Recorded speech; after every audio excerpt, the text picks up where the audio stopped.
Ich möchte heute über den goldenen Schamanen sprechen, was der goldene Schamane eigentlich ist und ganz besonders auch, was sich so für mich verändert hat, für mein Leben hier in Amritaba und wie ich natürlich auch den goldenen Schamanen erlebe, wo ich ihn jetzt schon selber im ersten Block gegeben habe.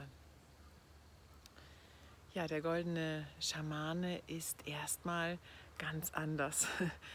Ich bin ja jemand, seit vielen, vielen Jahren praktiziere ich schon Schamanismus und habe über den Feuerschaman einfach viele Traditionen auch kennengelernt, weil ja die Feuerschamanen nicht eine ganz spezielle Tradition haben, sondern die tragen ja Kontakte zu sehr vielen verschiedenen, auch gerade der alten Traditionen eben in sich.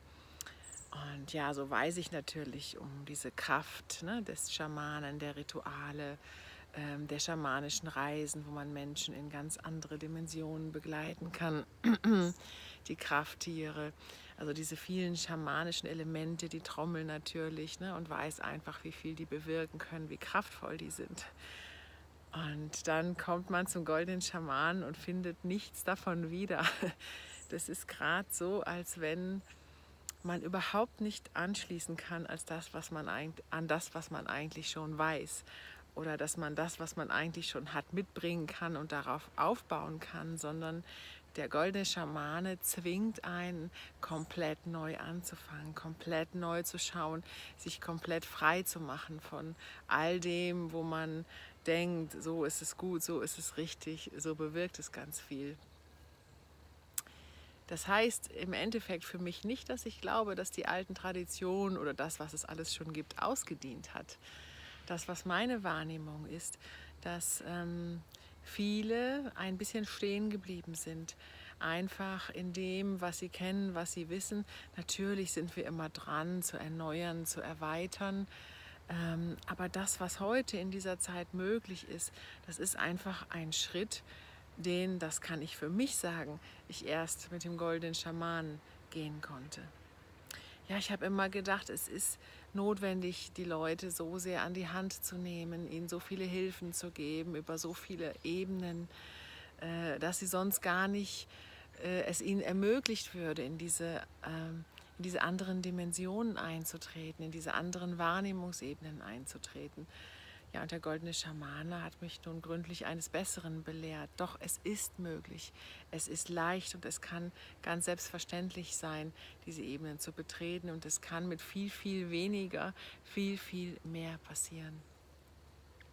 Einfach nur dadurch, dass die Menschen berührt werden mit diesem Wissensraum, mit diesen Bewusstseinsebenen des goldenen Schamanen und dass sie aus dem plötzlich beginnen, neue Führung zu erfahren, eben zum Beispiel über das schamanische Messer.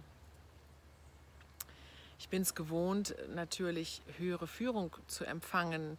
Wenn ich selber nicht weiterkomme, so spontan in meinem Alltag, dann bitte ich die geistigen Begleiter oder einfach das Göttliche mir Führung zu geben und auf den Weg zu kommen. Und ich merke zum Beispiel, dass durch dieses schamanische Messer im ersten Block diese Führung einfach da ist. Sie ist präsent.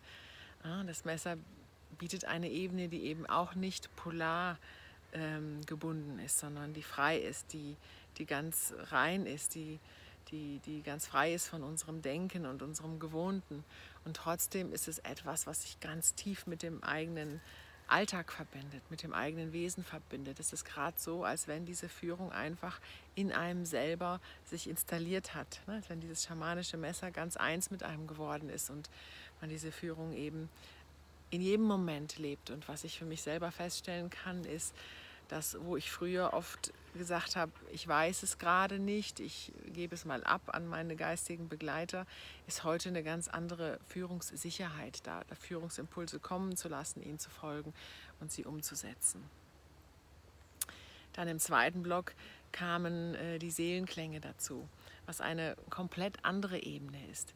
Denn die Seelenklänge arbeiten nicht durch diese starke Führung und Ausrichtung und Klarheit, sondern die arbeiten einfach, ja, weil man berührt wird mit sich selber, mit dem eigenen Sein, mit den eigenen Ebenen, die wir oft gar nicht mit Worten beschreiben können und die trotzdem da sind, die wir im Alltag so oft ausklammern, weil wir es nicht gewohnt sind und die aber durch diese Seelenklänge wie sich plötzlich in alles hineinlegen.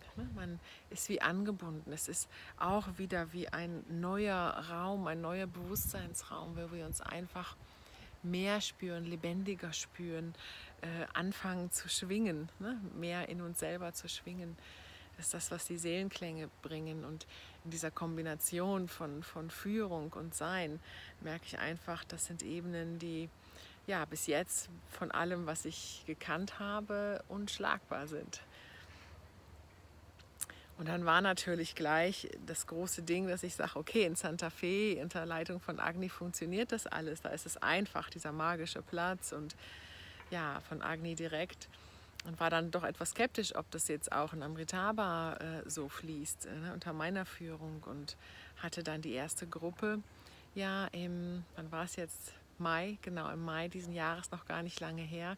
Ich hatte 2 sehr erfahrene Wesen dabei, die schon vieles gemacht haben und ich hatte 2 relativ unerfahrene Wesen, die eben zumindest jetzt hier in dem Agni-Weg noch relativ wenig gemacht haben. Und ich muss sagen, es hat keinen Unterschied gemacht. Es hat funktioniert, es hat für alle funktioniert. Und jeder ist auf seine Weise gewachsen. Schnell gewachsen, intensiv gewachsen in in ein neues Bewusstsein, in einen neuen Raum von Selbstverständlichkeit in der Führung und im Umgang, mit dem Leben und mit sich selber. Ich sage nicht, dass schon jeder angekommen ist, aber ich merke, dass das einfach es eine neue Ebene ist, die viel leichter ist, die viel selbstverständlicher ist, wo es gar nicht mehr so viel braucht, um wirklich das Richtige zu finden, um seine Schritte zu gehen und einzutauchen in dieses schamanische Wissen, in diese Wissensebenen, die ja der Schamanismus schon seit ewigen Zeiten für die Menschheit bereitgehalten hat. Das Wissen um die Pflanzen und ja, um ganz viele Ebenen einfach, um das Reisen. Ja, aber eben in ganz anderer, viel einfacherer und selbstverständlicherer Form. Ja, wenn ich das auf einen Punkt bringen sollte, was ist jetzt der goldene Schamane, dann würde ich sagen, es ist die Essenz von Schamanismus, gehoben und transportiert in die neue Zeit, in der wir leben, in der wir heute im Alltag sind und ja, nach Möglichkeiten suchen, diese neue Schöpfung mit zu begleiten und auch eben mitzuschöpfen. Und das bringt der goldene Schamane. Es ist einfach eine Möglichkeit, ganz leicht in diesen neuen Fluss zu kommen und immer mehr zu merken, ich fließe mit dem natürlichen Schöpfungsfluss mit, ja, der einen selber einschließt in dem, was ich bin, aber der auch alles einschließt, was die Welt ist, was mich umgibt. Ja, es ist ein Schöpfungsfluss, der plötzlich in Harmonie kommen kann, weil wir ihn neu füllen mit Bewusstsein, mit Wissen, mit uns selbst, mit dem, was wir sind. Ja, die dritte Frage ist jetzt, ist der goldene Schamane denn eigentlich für jeden? Und ja, ich würde da sagen, jein. Er ist sicherlich nicht für jeden was. Aber der goldene Schamane knüpft nicht an spezielle Voraussetzungen. Er knüpft nicht daran, dass man schon schamanische Wege gegangen ist, dass man schon ganz viel weiß. Und er knüpft auch nicht daran, dass man vielleicht noch gar nichts weiß. Also Wissen kann ganz hilfreich sein, Erfahrungen können hilfreich sein, sie können aber auch hinderlich sein. Das Wichtigste ist beim goldenen Schamanen, ja, dass wir das im Herzen spüren, dass wir wirklich merken, diese neue, einfache Ebene spricht mich an und ich bin bereit, mich darauf einzulassen. Ich bin bereit, mich dieser Ebene hinzugeben und ich bin bereit, mich für diese Essenz von Wissen wirklich zu öffnen. Jetzt mögen einige natürlich sagen, ja, das will ich auf jeden Fall, ich will ganz viel Wissen haben. Da habe ich aber nun die Erfahrung gemacht, dass gerade diejenigen, die so voreilig und so schnell dabei sind, oft etwas anderes unter Wissen verstehen. Ja, sie verstehen unter Wissen eine Macht, die eben ja, ihnen Kontrolle schenkt. Ich kann das jetzt alles kontrollieren, weil ich ja weiß. Aber gerade das ist beim goldenen Schaman nicht, denn man weiß erstmal nicht, man lässt sich ein, man lässt sich auf einen komplett neuen Fluss ein und auf ein tiefes Wissen, was bei den meisten vielleicht eher etwas Angst macht, weil dieses Wissen mit schlechten Erfahrungen verbunden ist. Ja, und weil es uns gar nicht so leicht fällt, diese Kontrolle abzulegen von, ach, das kenne ich schon, das weiß ich schon, das habe ich schon, so habe ich es gemacht.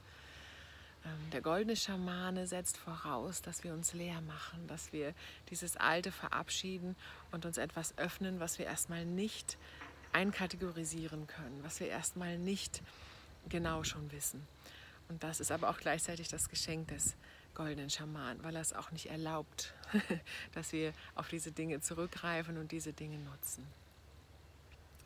Was später passiert, oder was ich auch glaube, dass passiert, ist, dass sich diese Ebenen mit dem, was wir schon längst tun und gemacht haben, neu verbinden und dass sie in der Lage sind, Dinge zu erneuern, ne? Sie auf einen neuen Stand zu bringen und tief zu revolutionieren oder in eine neue Form zu bringen. Und deswegen glaube ich auch, dass der goldene Schamane auch dabei hilft, andere Traditionen wieder zu erneuern und ihnen wieder neue Ebenen zu erschließen. Ja, das war das, was ich euch heute vom goldenen Schamanen erzählen wollte. Der 3. Block steht ja noch aus, der kommt ja im nächsten Oktober auf Sacred Land und ja, ich bin natürlich schon riesig gespannt, was da noch auf uns zukommt. Bis dann, tschüss.